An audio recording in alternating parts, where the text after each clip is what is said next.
Le 31 août 1997, à 4h25, l'une des femmes les plus médiatisées au monde rend son dernier souffle.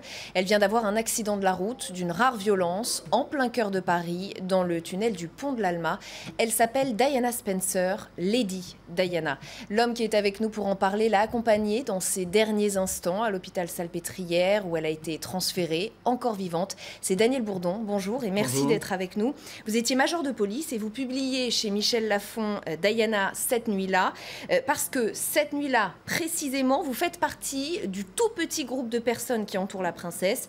Avec vous, il y a les médecins, un ministre et un préfet. Pourquoi et comment vous trouvez-vous à ce moment-là dans cet hôpital? Quelle est votre mission?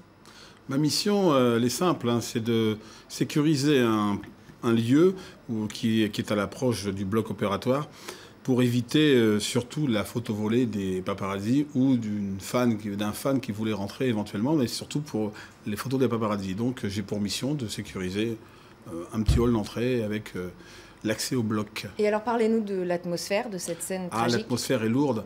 On sent que ce soit médecin, que ce soit policier, que ce soit le ministre de l'Intérieur du moment, tout le monde, on est en communion, on a vraiment on est dans une véritable tristesse, tous. Mais vous voyez la princesse? Vous oui, l'entendez? Non, alors je la vois arriver, bien sûr. Ouais. Elle arrive sur le brocard mobile, elle est descendue. D'abord, je vois déjà arriver l'ambulance qui vient du pont de l'Austerlitz. Ils mettent 20 minutes, pour vous dire, ils s'arrêtent. Ils redémarrent, ils s'arrêtent. En fait, ils sont en train de stabiliser son état. Et quand elle arrive à la porte des urgences, elle descend, elle est sur un brocard mobile, elle dort. Elle a les yeux fermés, elle semble dormir, mais elle est vivante. À ce moment-là, des millions de personnes retiennent leur souffle et pensent qu'elle est légèrement blessée. Vous savez que c'est beaucoup plus grave qu'on ne le dit?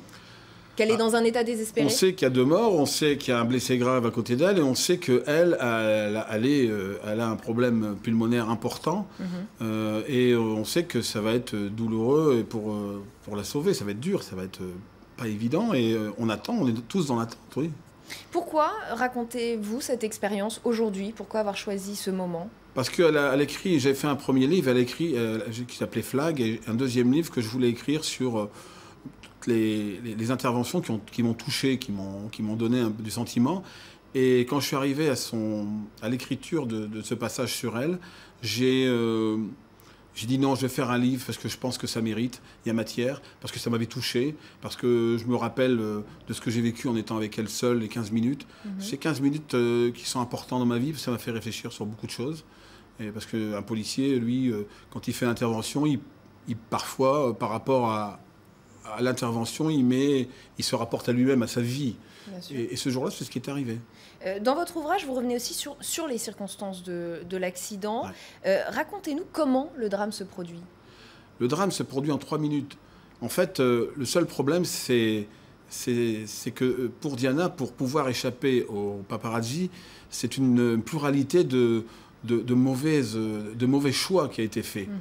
Que ce soit dans le chauffeur, dans la façon d'échapper, la vitesse, le chauffeur qui a bu un peu, pas ivre, mais bu, qui prend aussi des tranquillisants. Et puis cette volonté de Dodi de vouloir absolument échapper aux paparazzi.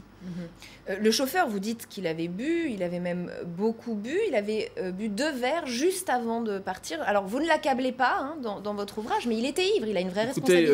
J'ai lu dernièrement sur Internet un sujet qui disait qui a tué Diana. Est-ce que c'est le chauffeur ou c'est Diana qui a tué le chauffeur? Pourquoi? Parce que le chauffeur n'était pas prévu. C'est qu'on l'a pris là, il était là, on voulait monter une fuite. On dit, bah, tiens, tu vas conduire. Et tout ça, a priori, il avait terminé sa journée. Il avait terminé sa journée depuis longtemps. Donc c'est pour ça qu'on ne peut pas l'incriminer sur le fait qu'il ait pu boire 2 verres. Il s'est dit, moi, je veux plus conduire, c'est bon. C'est pas le fait. Pour ce qui est du complot dont on a beaucoup parlé, du rôle des services secrets, vous n'y croyez pas? Pour vous, c'est un accident pur? Écoutez, je n'ai pas fait une contre-enquête, mais bon, pour connaître maintenant les éléments et avoir rencontré encore Mme Montiel juste avant de vous voir, écoutez, c'est impossible que ce soit un accident, c'est du pur fantasme. Je sais que ça alimente, c'est intéressant, mais non, c'est un accident. De toute façon, l'enquête a mené, il a été fait une enquête sur Diana par une brigade criminelle qui d'ailleurs, c'est pas le travail d'une brigade criminelle de faire une enquête de ce genre. Et ils ont fait un travail merveilleux. Et il n'y a pas de souci. Vous pensez que c'est le père de Dodi Al-Fayed qui avait envie d'en savoir plus sur la mort de son... Je pense qu'au-delà de la douleur, il a dû aller trop loin d'abord dans ses propos et dans sa réflexion. Il a dû se dire, voilà, on a assassiné mon fils. Non, non, non. Non, c'est l'équipe qui protégeait Diana à ce moment-là qui n'a pas mis assez de professionnalisme pour la protéger et pour dire au chauffeur, par exemple, tu roules trop vite. Elle était mal protégée? Je pense le jour, ce qu'ils ont monté là, en termes policiers, on appelle ça du bricolage. C'est-à-dire, on met une équipe qui ne se connaît pas. Le garde du corps a sans doute fait son travail, mais le chauffeur, il ne se connaisse pas. Et vous savez bien que dans une équipe de protection, il faut se connaître pour être efficace. Et parlons de ce motard qui les poursuit, qui les harcèle. Paparazzi. Pour vous, c'est un paparazzi? C'est un paparazzi qui roulait un peu plus vite que les autres. Et voilà, rien de plus. Diana murmure « Oh my God », les flashs des appareils photo crépitent. Elle pose un problème moral, cette scène. C'est une scène qui vous a été décrite par un collègue, vous n'y étiez pas. Même des spectateurs se plaignent des photographes. Oui, bien sûr, les paparazzi, dans un premier temps, ils pensent faire le cliché du siècle, enfin en tout cas un bon cliché. Diana, c'est la seule qui reste consciente après le choc. Elle se retrouve sur les genoux et elle se rend compte de la situation. Et elle murmure des mots. Oh my God. Ah oui, c'est mon Dieu, elle se rend compte. Elle voit sans doute Dodi décédé. Elle voit le chauffeur la tête dans le volant. Elle se rend compte avant de perdre connaissance. Alors il faut préciser que vous n'êtes pas du tout un homme féru de presse à scandale, de mariage ou de naissance princier. Pour autant, cet événement vous a particulièrement marqué. Cette femme vous a marqué. Vous diriez qu'elle vous hante? Alors, c'est pas hanté, mais bon, c'est écrit comme ça, parce que c'est vrai, mais c'est pas hanté, c'est simplement que la situation, je me suis pris au jeu, je me suis pris aussi pour cette personne qui était une belle personne, à tout point de vue, pour avoir vu, comme tout le monde à la télé, Diana en 81, qui s'habillait mal, qui baissait la tête, on voit une évolution, elle devient une des plus belles femmes du monde.